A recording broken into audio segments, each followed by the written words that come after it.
હું ઈચ્છું છું કે અતિ સક્ષમ લોકો જ અમેરિકા આવે. H-1B વિઝા અંગે ટ્રમ્પનું ચોંકાવનારું નિવેદન. અમેરિકાના નવા ચૂંટાયેલા રાષ્ટ્રપતિ ડોનાલ્ડ ટ્રમ્પે શપથ લીધા બાદ જ એક્શન મોડમાં આવી ગયા. તેમણે પહેલા જ દિવસે ઘણા મોટા નિર્ણયો લીધા છે. જ્યારે હવે ટ્રમ્પે મંગળવારે કહ્યું કે મને H-1B વિઝા પર બંને પક્ષો પસંદ છે. મને એવા સક્ષમ લોકો ગમે છે જેઓ દેશમાં કામ કરવા આવે છે. H-1B વિઝા બાબતે ટ્રમ્પે કહ્યું, હું માત્ર એન્જિનિયરોની વાત નથી કરી રહ્યો, હું દરેક સ્તરના લોકો વિશે વાત કરી રહ્યો છું, જે લોકો અહીં આવે છે અને તેમની શ્રેષ્ઠ ક્ષમતા મુજબ કામ કરે છે.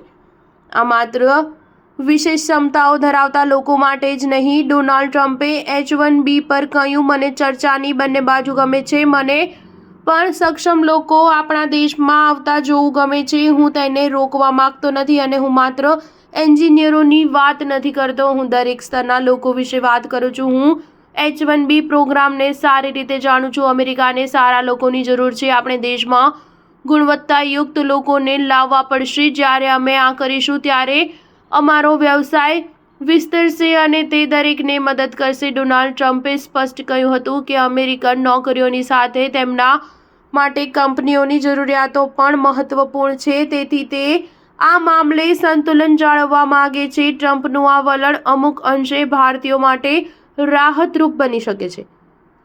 તેનું કારણ એ છે કે અમેરિકામાં મોટી સંખ્યામાં ભારતીયો વસે છે. H-1B વિઝા પ્રોગ્રામમાં કોઈ પણ ફેરફારની સીધી અસર ભારતીયો પર પડે છે. જો કે ટ્રમ્પ H-1B વિઝા પર કેવી રીતે આગળ વધે છે તે જોવું રહ્યું. H-1B વિઝા એક એવો પ્રોગ્રામ છે જેના દ્વારા વિદેશી કામદારોને અમેરિકામાં કામ કરવાની મંજૂરી આપવામાં આવે છે. ખાસ કરીને ટેકનિકલ ક્ષેત્રે આ કાર્યક્રમનું વિશેષ મહત્વ છે. આ વિઝા પ્રોગ્રામ પર ડોનાલ્ડ ટ્રમ્પના સમર્થકોમાં બે મત જોવા મળ્યા છે.